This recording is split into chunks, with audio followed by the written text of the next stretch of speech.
9:12. The first indication of a wider confrontation was not a sound, but a signal on a screen far above Earth. In the cold silence of space, the infrared sensors of an SBIRS satellite detected an intense thermal flash over the Zagros Mountains. An Iranian Khorramshahr-4 ballistic missile had just lifted off in a cold launch sequence, its liquid-fueled engine pushing it upward and setting it on a course toward Europe. At the NATO Aegis Ashore site in Turkey, the mood inside the Combat Information Center changed in seconds. A sharp red track cut across the tactical displays, following a target already climbing past 5,000 miles per hour. What looked to the outside world like the start of a major crisis was, in reality, only the opening move.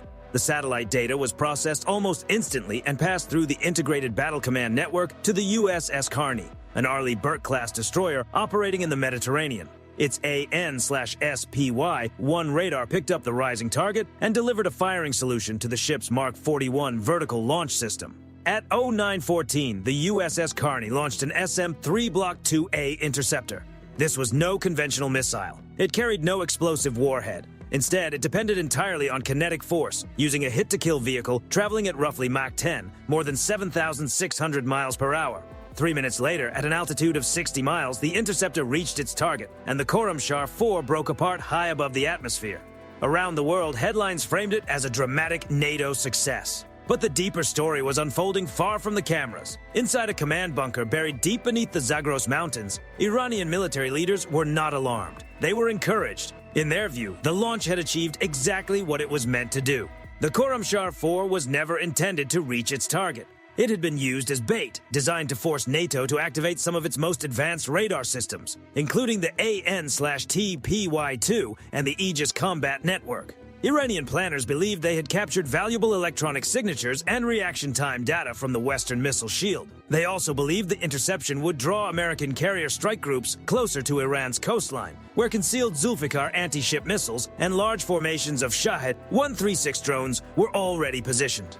On paper, it was a sophisticated example of asymmetric strategy. But there was one critical mistake at the center of the plan. Iran believed it was shaping the battlefield, when in fact the United States Navy and U.S. Cyber Command had been preparing for this exact launch for nearly 8 months. Through a carefully engineered operation known as Digital Shadow, American intelligence had quietly seeded highly classified-looking documents into the Iranian military's internal networks. Those files pointed to what appeared to be a software weakness in the SM-3 interceptor, one that could supposedly be triggered only if a launch originated from an exact set of coordinates inside Isfahan province. Believing they had uncovered a rare opening, Iranian planners repositioned some of their most valuable mobile launch and production assets, including the Haj Qasim and Khaybar Shekan systems, moving them out of deeply buried missile complexes and into a tight geographic corridor known as the Needle. By launching the Khorramshahr from somewhere else, they believed they were taking advantage of that weakness.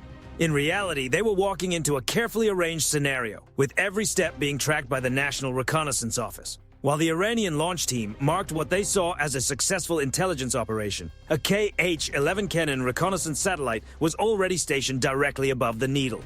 With an optical system powerful enough to pick out astonishing detail from orbit, the satellite was not focused on the empty launch pad. Its infrared and multispectral sensors were fixed on something far more important: the heat signatures from underground ventilation systems and heavy-lift machinery located roughly 2 miles north of the site.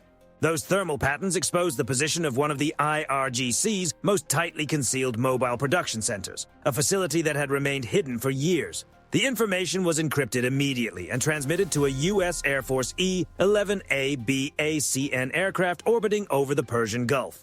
Acting as a communications bridge for the entire battlespace, the aircraft fused satellite imagery with live signals intelligence and delivered that combined picture directly to the strike group. Exactly 15 minutes after the NATO intercept over Turkey, the United States Navy launched a response that would reshape the balance of the region. About 200 miles off Iran's coastline, the sea surface suddenly broke open as the USS West Virginia, an Ohio-class submarine, began a rapid launch sequence. This was not a nuclear response, but a conventional precision attack. A dozen UGM-109 Tomahawk Block 5 cruise missiles burst through the water, their booster motors carrying them upward before compact turbofan engines took over. The Block 5 is essentially a $2 million airborne computer equipped with the Joint Multiple Effects Warhead System. These missiles do far more than fly toward a set of coordinates. They navigate dynamically, using terrain contour matching and anti-jam GPS to weave along the Iranian coastline, slipping through valleys and staying below the reach of enemy radar.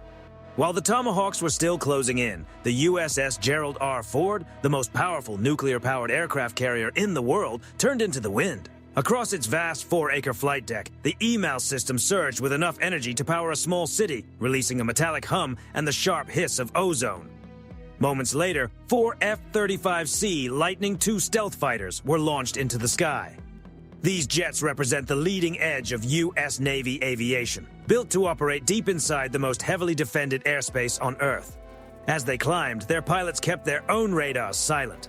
Turning them on would have been like switching on a flashlight in a dark room. Instead, they relied on the electro-optical distributed aperture system, which gave them full 360-degree infrared awareness and allowed them to track heat sources for miles without sending out a single signal. On the ground, Iran's air defense network, built around the Russian-made S-300P Mu-2 surface-to-air system, suddenly shifted into action. Operators could see the incoming Tomahawks on their displays, but the moment they tried to lock on with fire control radar, the electromagnetic environment was overwhelmed by a wall of digital interference.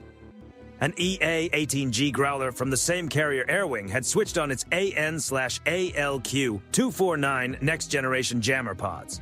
This was far beyond basic electronic disruption. Using digital radio frequency memory, the system captured the S-300's radar emissions, modified them, and sent them back in altered form. The result was chaos on the Iranian screens, where countless false contacts appeared at once, making it nearly impossible to separate actual threats from convincing illusions. In the confusion, S-300 batteries began launching interceptors at targets that were never really there, burning through some of their most valuable air defense inventory in minutes. Behind that electronic curtain, the F-35C fighters moved into Needle Valley. Each aircraft carried GBU-53/B Stormbreaker smart weapons, designed specifically to track and engage moving targets with extreme accuracy. Their tri-mode seekers combined imaging infrared, millimeter-wave radar, and semi-active laser guidance, allowing them to locate vehicles through smoke, dust, and even advanced camouflage. The pilots did not need to fly directly into the valley to be effective. Through the multifunction advanced data link, they were receiving targeting information from an E-2D advanced Hawkeye orbiting 150 miles away. Acting as the coordinator of the entire engagement, the Hawkeye's AN/APY-9 radar identified hidden Hajj Qassam launch vehicles as they attempted to retreat into forest cover, then assigned individual Stormbreakers to each one. What followed was precise, fast, and methodical. The Tomahawk Block 5 missiles reached the area first, hitting the reinforced entrances of the underground production tunnels.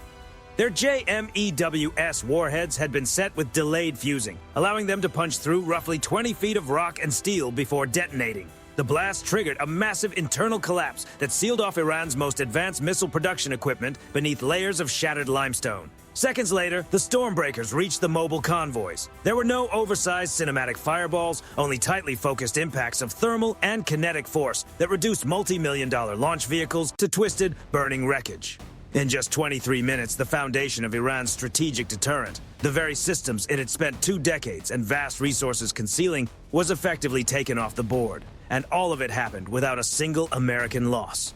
At the center of that outcome was the CEC system, a network so advanced it turned ships, aircraft, and satellites into one shared combat brain. In earlier eras, the time between spotting a target and acting on it could stretch into minutes or even hours.